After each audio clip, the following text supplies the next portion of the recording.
नमस्कार दोस्तों, स्वागत है आपका जीके लाइव पाठशाला में। आरआरबी एनटीपीसी के लिए जीव विज्ञान की सीरीज हम लोग शुरू किए थे, जो कि यूथ कंपटीशन टाइप से संबंधित है, जिसमें हम लोग आज के लेक्चर में देखेंगे कोशिका के सिद्धांत से संबंधित जो भी प्रश्न बार बार आपके आरआरबी के पेपर में पूछे जाते हैं, जो कि आपके एनटीपीसी हो सकता है, कांस्टेबल, ग्रुप डी, सभी एग्जामों में पूछे गए हैं आपके जीव विज्ञान से संबंधित प्रश्न। आप लोग जानते हैं एनटीपीसी के पेपर में जो है विज्ञान का कितना ही महत्वपूर्ण रोल रहा है, तो इस लेक्चर को जरूर कवर कीजिएगा, अपने दोस्तों के साथ भी जरूर शेयर करिएगा। अगर वीडियो पसंद आई हो तो आप लोग लाइक जरूर करते रहिए और चैनल को जरूर सब्सक्राइब कीजिएगा। चलिए शुरुआत करते हैं कोशिका के सिद्धांत व कार्य से के पहले क्वेश्चन से। इसमें दिया गया है आपका, निम्नलिखित में से कौन सा कोशिकीय घटक अधिकांश प्राकृतिक केंद्रीयकों को में मौजूद नहीं होती हैं? ठीक है ना। जवाब हो जाएगा ऑप्शन बी, इसमें जो है केंद्रक झिल्ली जो है अनुपस्थित रहती है। विकल्प यहां से आपका बी सही होगा। देखते हैं इसके एक्सप्लेन की बात। कोशिका के केंद्रक का वह कोशिकीय घटक जिसकी अधिकांश प्राकेंद्रियां मौजूद नहीं होती हैं उसे केंद्रक झिल्ली कहते हैं। यह दोहरी परत की एक झिल्ली होती है जो केंद्रक के चारों ओर से घेरी रहती है, जिसमें बाहरी झिल्ली अंतःप्रद्रवी जलिका से जुड़ी रहती है, जिस पर राइबोसोम से भी पाए जाते हैं। कोशिका में केंद्रक की खोज जो है रॉबर्ट ब्राउन ने 1831 में की थी। ठीक है ना। किसने की थी? रॉबर्ट ब्राउन ने 1831 में की थी, जो कोशिका का नियंत्रण केंद्र होता है। अगला प्रश्न देखते हैं। इस प्रश्न में दिया गया, मानव कोशिकाओं में ग्लूकोज के विघटन द्वारा ऊर्जा का निर्माण होता है। ग्लूकोज के विघटन के लिए इनमें से किसकी आवश्यकता होती है? इसका जवाब हो जाएगा, ग्लूकोज के विघटन के लिए जो है ऑक्सीजन की आवश्यकता होती है। ऑप्शन यहां से ए सही हो जाएगा। नेक्स्ट क्वेश्चन है, अधिकांश कोशिकीय प्रक्रियाओं के लिए ऊर्जा मुद्रा क्या होती है? इसका जवाब हो जाएगा ऑप्शन डी, एटीपी होती है। ठीक है ना। एटीपी होती है। इसका फुल फॉर्म अगर देखा जाए तो एडिनोसिस ट्रांसफोस्फेट होती है। ऑप्शन यहां से आपका बी सही हो जाएगा। यही बात करते हैं एटीपी की, तो यह एक जटिल कार्बनिक रसायन होता है। यह जीवित कोशिकाओं आदि में पाया जाता है, जो जीवित कोशिकाओं में कई प्रकार की अलग अलग प्रक्रिया के चलने के लिए ऊर्जा आदि प्रदान करने का कार्य करते हैं, जैसा कि आवेग, मांसपेशियों का संकुचन, रासायनिक संश्लेषण, ये सब इसके अंतर्गत आते हैं। अगला प्रश्न है, किस कोशिकांग को कोशिका की आत्महत्या की थैली कहा जाता है? यह इंपॉर्टेंट क्वेश्चन है, इसको जो है आईएमपी लिखिएगा और कई बार प्रश्न पूछा गया है। ठीक है ना। तो जवाब हो जाएगा ऑप्शन डी, लाइसोसोम को जो है कोशिका की आत्महत्या की थैली कहा जाता है। यानी इसके एक्सप्लेन को अगर हम देखें तो इसमें दिया गया है यहां पर, लाइसोसोम को कोशिका की आत्महत्या की थैली के रूप में जाना जाता है क्योंकि इसमें हाइड्रोलाइटिक एंजाइम पाए जाते हैं। ठीक है ना। लाइसोसोम का पीएच मान अगर बात करें तो 4 से लेकर के 5.5 तक होता है और यह जो है एक अम्लीय पदार्थ है, अम्लीय। नेक्स्ट क्वेश्चन है, कोशिका में 6 कार्बन वाले अणु ग्लूकोज के 3 कार्बन वाले अणु पाइरूवेट में विखंडन की प्रक्रिया कहां पर होती है?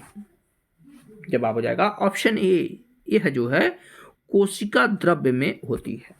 कहां होती है? कोशिका द्रव्य में यह होती है। नेक्स्ट क्वेश्चन है, प्रोकैरियोटिक राइबोसोम की उप इकाई संरचना क्या होती है? आप लोग जानते हैं कोशिका यूकेरियोटिक कोशिका और प्रोकैरियोटिक कोशिका होती है, तो प्रोकैरियोटिक राइबोसोम की बात यहां पर हो रही है। तो इसकी संरचना की अगर हम बात करते हैं तो होता है आपका 15S और 13S। विकल्प यहां से आपका सी सही हो जाएगा। प्रोकैरियोटिक राइबोसोम कोशिका की जीव द्रव्य झिल्ली से जुड़े होते हैं और ये 15 से 20 नैनोमीटर आकार की होती है और 2 उप इकाइयों में 50S व 30S की बनी होती है, जो आपस में मिलकर 70S प्रोकैरियोटिक राइबोसोम बनाते हैं। आगे देखते हैं, राइबोसोम के ऊपर प्रोटीन संश्लेषित होता है। अगला प्रश्न देखते हैं। इसमें दिया गया है प्राकेंद्रिक कोशिका, ध्यान रखिएगा, प्राकेंद्रिक कोशिका की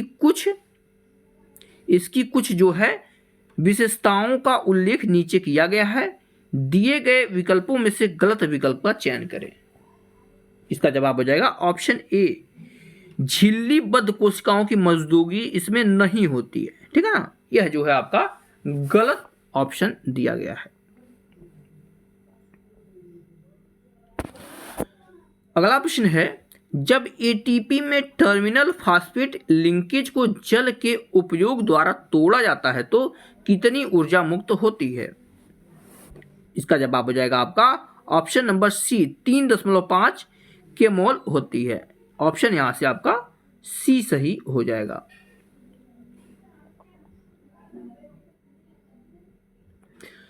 अगला प्रश्न देखते हैं।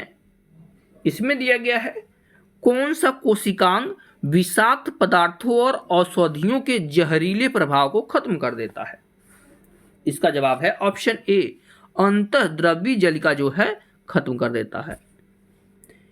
इसके ऑप्शन को देखते हैं। दिया गया है, अंतःद्रव्यी जलिका सुकेंद्रक कोशिकाओं में स्थिति में एक झिल्लीदार कोशिकांग है। इसका प्रमुख कार्य विषाक्त पदार्थों और औषधियों के जहरीले प्रभाव को खत्म करना होता है। अंतःद्रव्यी जलिका की रचना प्लाज्मा झिल्ली के समान होती है। अगला प्रश्न है, निम्न में से किस प्राणी ऊतक में चपटी कोशिकाएं होती हैं? जवाब हो जाएगा ऑप्शन सी, सल्की उपकला में जो है चपटी कोशिकाएं होती हैं।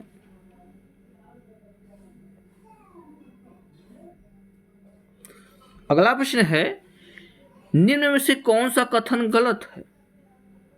इसका जवाब हो जाएगा ऑप्शन डी, माइटोकॉन्ड्रिया में ऑक्सीजन की सहायता से एसिटिक अम्ल का विघटन होता है। यह है आपका ऑप्शन गलत है, तो इसलिए जो है विकल्प यहां से डी सही हो जाएगा। इसमें जो है एसिटिक अम्ल का विघटन नहीं होता है, इसमें जो है पाइरुवेट का विघटन होता है। और माइटोकॉन्ड्रिया को कोशिका का पावर हाउस कहा जाता है। यह भी प्रश्न कई बार पूछा गया है, ध्यान में इसे भी रखेंगे। अगला प्रश्न है, कशेरुकियों की यकृत कोशिकाओं में SER द्वारा कौन सा महत्वपूर्ण कार्य होता है? कशेरुकी यानी जो है जिसमें रीढ़ की हड्डी पाई जाती है। जवाब हो जाएगा इसमें जो है औषधियों और विष का निराविषीकरण होता है। विकल्प यहां से ए सही होगा। देखते हैं, कशेरुकी प्राणियों जीवों के यकृत कोशिकाओं में SER यानी स्मूथ इंडोप्लास्टिक रेटिकुलम नामक पदार्थ स्रावित होता है तथा एक चिकनी झिल्ली नुमा परत पाई जाती है, जिसका मुख्य कार्य औषधियों और विषों का निराविषीकरण यानी निर्मुक्त करने की महत्वपूर्ण भूमिका निभाता है। अगले प्रश्न को देखते हैं। दिया गया है, नीचे दिए गए चित्र ए और बी में दो प्रकार के कोशिका विभाजन को दर्शाया गया है। इसके संबंध में कौन सा विकल्प निम्नलिखित में से सही उत्तर प्रदान करता है? देखिएगा, दो प्रकार की कोशिका विभाजन दिया गया है। पहला दिया गया कोशिका का विभाजन का प्रकार क्या है, दूसरा है विभाजन बी कब और कहाँ होती है। ठीक है, दोनों ऑप्शनों को यहाँ से देखेंगे, थोड़ा छोटा करते हैं ताकि एक साथ दिखाई दे। ठीक है, देखिएगा यहाँ से दोनों ऑप्शनों को। जवाब हो जाएगा ऑप्शन सी, ए जो दिया गया है समसूत्री विभाजन है और दूसरा बी जो दिया है अर्धसूत्री विभाजन है। ठीक है ना, एक ही बात हो गई। और दूसरा अगर देखते हैं, युग्मकों के निर्माण के लिए जनन कोशिकाओं में अर्धसूत्री विभाजन होता है। ये भी आपका सही हो जाएगा, यहां से हम लोग देख सकते हैं। अगले प्रश्न की तरफ बढ़ते हैं। इसमें दिया गया है, निम्नलिखित में से किस कोशिकीय घटक को कोशिका के प्रोटीन के कारखाने के रूप में जाना जाता है? जवाब हो जाएगा राइबोसोम। राइबोसोम को जो है कोशिका के प्रोटीन का जो है कारखाना कहा जाता है। विकल्प यहां से आपका ए सही होगा।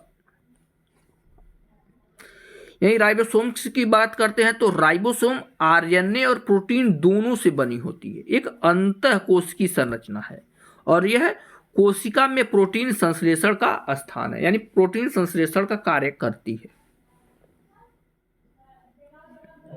अगला प्रश्न है, निम्न में से किसे कोशिका का पावर हाउस कहा जाता है? यह प्रश्न पहले भी आ चुका है। जवाब हो जाएगा ऑप्शन नंबर ए, माइटोकॉन्ड्रिया को जो है कोशिका का पावर हाउस कहा जाता है। और यह जो है आरआरबी एनटीपीसी स्टेज 2 के पेपर में जो है 17/6/2022 को प्रश्न पूछा गया था। नेक्स्ट क्वेश्चन है, यूकोरियोटिक कोशिकाओं के निम्न में से किस कोशिकाओं को आत्मघाती थैली भी कहा जाता है? जवाब है ऑप्शन डी, लाइसोसोम को जो है आत्मघाती थैली भी कहा जाता है, क्योंकि यहाँ पर जो है इनका जीवन काल समाप्त हो जाता है।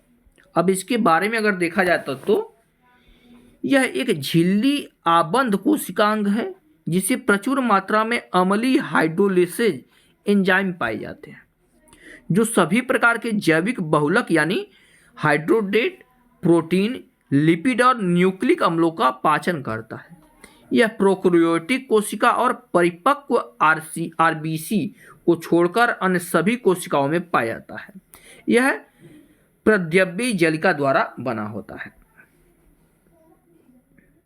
आगे देखते हैं नेक्स्ट क्वेश्चन।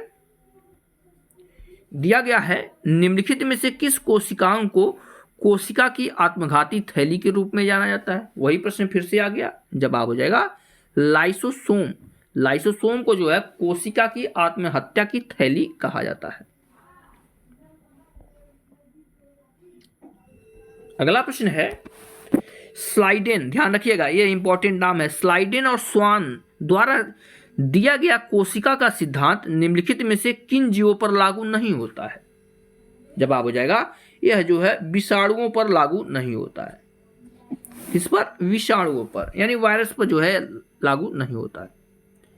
दिया गया स्लाइडेन और स्वान द्वारा दिया गया कोशिका के सिद्धांत कवकों, जंतुओं और शैवालों पर लागू होता है, परंतु विषाणुओं पर यह लागू नहीं होता है।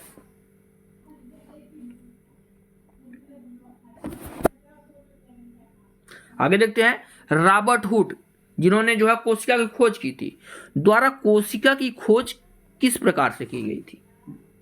जवाब हो जाएगा यह जो है कार्क का निरीक्षण किया था। कार्क मतलब जो है जो आपके जो है ढक्कन जो लगे होते हैं शीशे की बोतलों पे, उसे कार्क बोला जाता है। तो वहीं से इन्होंने निरीक्षण करते हुए कोशिका की खोज की थी। अब देखते हैं कब की थी, यह आपका इंपॉर्टेंट हो जाता है।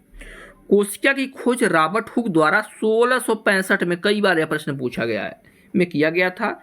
इन्होंने कार्क के स्लाइस द्वारा सामान्य आवर्धक यंत्र की सहायता से अध्ययन किया। कार्क पेड़ की छाल का एक भाग है। उन्होंने कार्क की पतली स्लाइस ली और उसका सूक्ष्मदर्शी की सहायता से अध्ययन किया। उन्होंने कार्क की स्लाइस में अनेक कोठयुक्त अथवा विभाजित बक्से देखते हैं। बक्से मधुमक्खी के छत्तों के समान दिखाई दे रहे थे। तो यही इन्होंने कोशिका की खोज की थी। आगे देखते हैं कोशिका की खोज किसने की थी? वही प्रश्न घुमा के पूछ दिया गया। आरआरबी एनटीपीसी जो है 2020 में प्रश्न पूछा गया है। जवाब हो जाएगा रॉबर्ट हुक ने किया था। किसने? रॉबर्ट हुक ने किया था। आगे देखते हैं, केंद्रक और कोशिका की झिल्ली के बीच मौजूद जेली जिसे पदार्थ को क्या कहा जाता है? तो इसे जो है कोशिका द्रव्य कहा जाता है। क्या कहा जाता है? कोशिका द्रव्य। विकल्प यहां से बी सही होगा।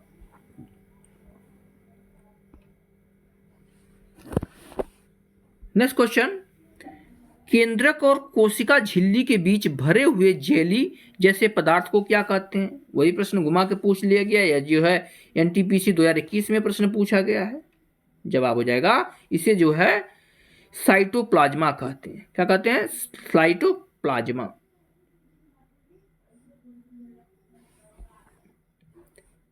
अगला प्रश्न है, साइटोप्लाज्मा एक जेली जैसा द्रव्य होता है जो कहां पर मौजूद होता है? तो यह जो है आपका केंद्रक और कोशिका झिल्ली के बीच मौजूद होता है साइटोप्लाज्मा। क्वेश्चन नंबर 63 देखेंगे।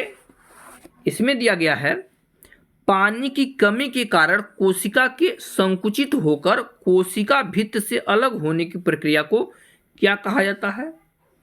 इसका जवाब हो जाएगा ऑप्शन डी, इसे जो है प्लाज्मोलिसिस कहा जाता है।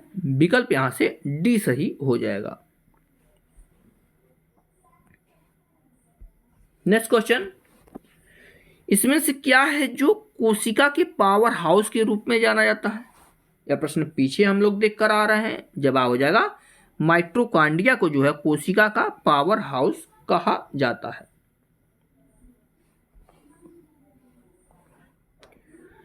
अगला प्रश्न है, कोशिका का वह वाह्यतम आवरण कौन सा है जो कोशिका के अवयवों को उसके बाह्य वातावरण से अलग करता है?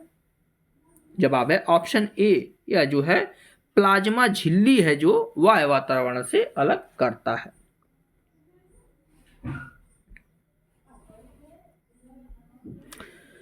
इसके एक्सप्लेन की अगर हम बात करते हैं तो देखेंगे कोशिका के सबसे बाहर चारों ओर एक बहुत पतली मुलायम और लचीली झिल्ली होती है जिसे कोशिका झिल्ली या प्लाज्मा मेम्ब्रेन या प्लाज्मा झिल्ली कहते हैं।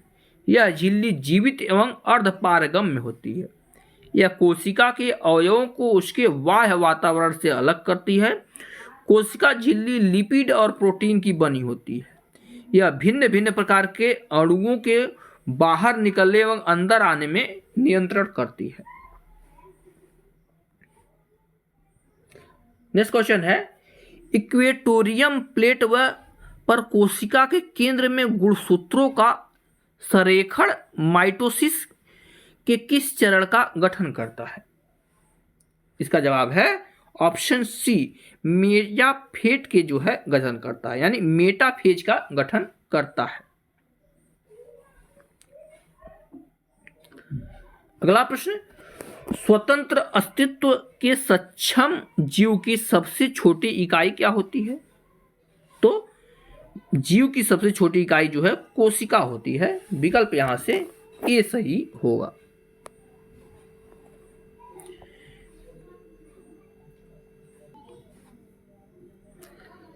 अगला प्रश्न है, जीवन की मूलभूत इकाई क्या है? जवाब हो जाएगा कोशिका। कोशिका ही जीवन की जो है मूलभूत इकाई होती है।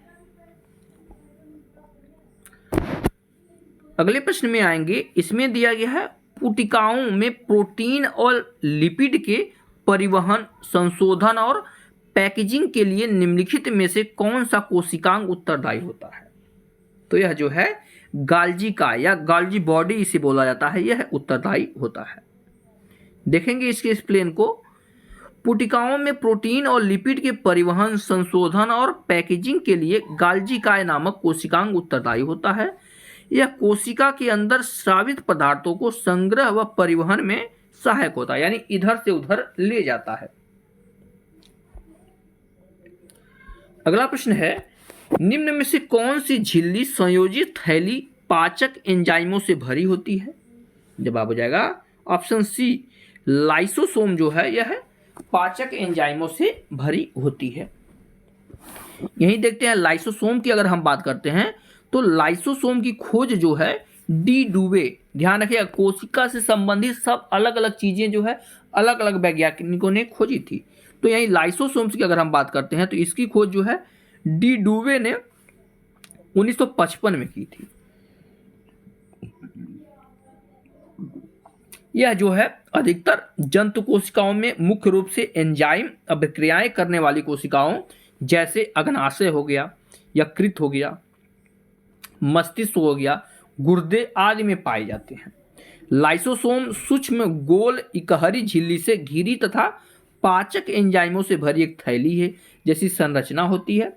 इसका सबसे प्रमुख कार्य बाहरी पदार्थों के भक्षण व पाचन करना है। इसे आत्मघाती थैली भी कहा जाता है, यानी सुसाइड बैग कहा जाता है। क्या कहा जाता है? कोशिका की सुसाइड बैग भी कहा जाता है। अगला प्रश्न है, निम्नलिखित कोशिकांगों में से किसे कोशिका की आत्मघाती थैली कहा जाता है? वही प्रश्न फिर से आ गया। जवाब हो जाएगा ऑप्शन ए, लाइसोसोम को जो है कोशिका की आत्मघाती थैली कहा जाता है। नेक्स्ट क्वेश्चन है, राइबोसोम किसके बने होते हैं? तो राइबोसोम जो हो गया आपके प्रोटीन के बने होते हैं।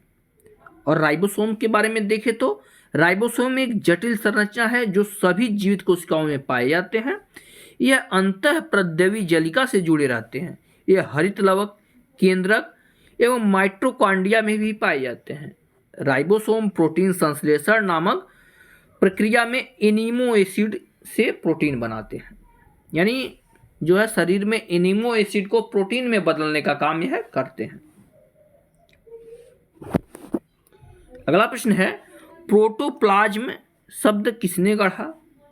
जवाब हो जाएगा विकल्प बी, जोहान एवांजेलिस्ट पुरकिंजे। ठीक है ना, इन्हें जो है जेई पुरकिंजे भी कहा जाता है। ठीक है ना, पुरकिंजे आप लोग याद रखेंगे, इन्होंने जो है प्रोटोप्लाज्म की खोज की थी। अगला प्रश्न है, इनमें से कौन सा ऑप्शन जो है कोशिका की एक प्रकार की अवशिष्ट निस्तारण प्रणाली है?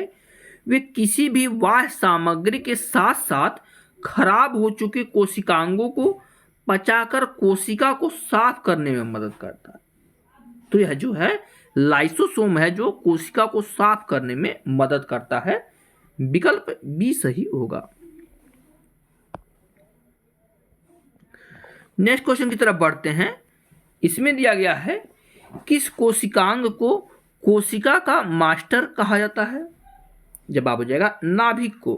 केंद्रक जो होता है इसे जो है नाभिक कोशिका का कोशिका मास्टर भी कहा जाता है। विकल्प डी सही हो जाएगा।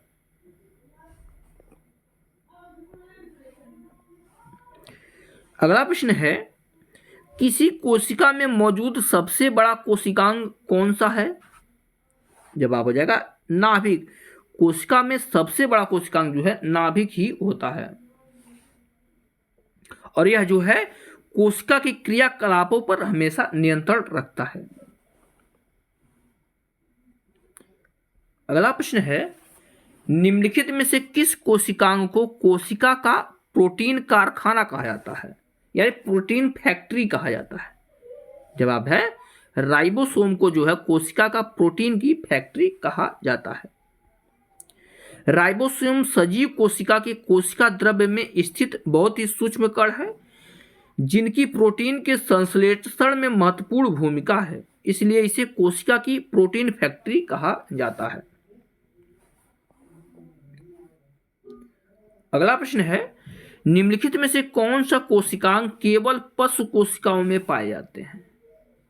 जवाब हो जाएगा आपका लाइसोसोम जो है केवल पशु कोशिकाओं में पाए जाते हैं।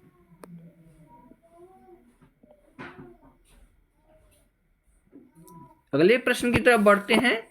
इसमें दिया गया है, शरीर में लगी चोट की मरम्मत के लिए किस प्रकार के सेल विभाजन का प्रयोग किया जाता है? जवाब है ऑप्शन ए, इसमें जो है समसूत्रण विभाजन होता है। विकल्प यहां से ए सही होगा। दिया गया है यहां पर, शरीर में लगी चोट की मरम्मत के लिए केवल समसूत्रण सेल विभाजन का प्रयोग किया जाता है। इसे परोक्ष कोशिका विभाजन भी कहते हैं। इस प्रकार की कोशिका विभाजन शरीर की कायिक कोशिकाओं में होती है। इस प्रकार के विभाजन में मात्र कोशिका विभाजित होकर दो समान नई संतत कोशिका बनाती है। अगला प्रश्न है, एक पशु के शरीर की सबसे बड़ी कोशिका इनमें से कौन सी होती है? तो न्यूरॉन होता है। इस शरीर में जो है पशु शरीर की बात करते हैं, सबसे बड़ी कोशिका न्यूरॉन ही होता है। विकल्प बी सही होगा। दिया गया है, जानवरों को शरीर की सबसे बड़ी कोशिका न्यूरॉन तंत्रिका है। यह तंत्रिका तंत्र में स्थित एक उत्तेजनीय कोशिका है। इस कोशिका का कार्य मस्तिष्क से सूचना का आदान प्रदान और विश्लेषण करना है। तंत्रिका कोशिका में कोशिकीय विभाजन नहीं होता है, जिससे इसके नष्ट होने पर दोबारा प्राप्त नहीं किया जा सकता, परंतु इसे स्टेम कोशिका द्वारा ही प्राप्त किया जाता है। अगला प्रश्न है, निम्नलिखित में से कौन सा एक कोशिका में अधिक मात्रा में होने वाला अणु है? जवाब हो जाएगा जल। सबसे अधिक मात्रा में जो है इसमें जल पाया जाता है।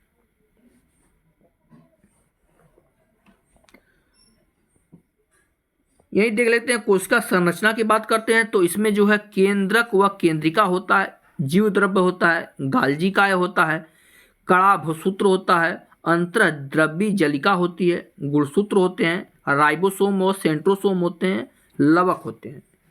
जीव द्रव्य में जल की अगर मात्रा की बात करते हैं तो सबसे अधिक जल ही पाया जाता है, इसमें 80%। प्रोटीन आपका 15% होता है, वसा इसमें यानी फैट 3% होता है, कार्बोहाइड्रेट 1% होता है, और अकार्बनिक लवणों की बात करते हैं तो सभी मिलकर आपकी 1% बनाते हैं। आगे देखते हैं, कोशिका सिद्धांत निम्नलिखित में से किस पर लागू नहीं होता है? जवाब हो जाएगा ऑप्शन डी, कोशिका सिद्धांत जो है विषाणुओं पर लागू नहीं होता है। अगला है सुमेलित करना है, ध्यान से देखिएगा, इसको सुमेलित करना है। 4 ऑप्शन यहां पर दिए गए हैं। दिया गया है आपका लाइसोसोम। तो लाइसोसोम की अगर हम बात करते हैं तो जो है आत्मघाती थैली होती है, कोशिका की आत्मघाती थैली होती है, यानी सी पे मिला देंगे। डीएनए की अगर हम बात करते हैं तो डीएनए आपका गुणसूत्र होता है, और माइटोकॉन्ड्रिया को पावर हाउस कहा जाता है कोशिका का। इस तरह से मिला देंगे। विकल्प आपका यहाँ से बी सही हो जाएगा। यहाँ से देख सकते हैं एक्सप्लेन भी, राइबोसोम आत्मघाती थैली, डीएनए गुणसूत्र और माइटोकॉन्ड्रिया आपका पावर हाउस कहलाता है। अगला प्रश्न है, कोशिका प्रकारात्मक क्रियाओं का नियंत्रण कौन करता है? तो यह जो है आपका केंद्रक करता है, यानी सभी क्रियाओं पर जो है केंद्रक अपना नियंत्रण रखता है। अगला प्रश्न है, सूत्री विभाजन के चरण का नाम बताएं जिसके दौरान विभाजित सेल गुणसूत्र मध्य रेखा पर स्थित होते हैं। तो यह जो है मेटाफेज इसका नाम है, मेटाफेज इसका नाम है। विकल्प सी सही होगा। तो इस तरह से हमने जो कोशिका के से संबंधित जितने भी प्रश्न आए थे पूरा कर लिए हैं, यानी जंतु कोशिका से। इसके बाद जो है हम पादप कोशिका की अगले लेक्चर में बात करेंगे। वीडियो पसंद आई हो तो लाइक जरूर कीजिएगा, चैनल को जरूर सब्सक्राइब कीजिएगा। मिलते हैं नेक्स्ट लेक्चर में, तब तक के लिए धन्यवाद।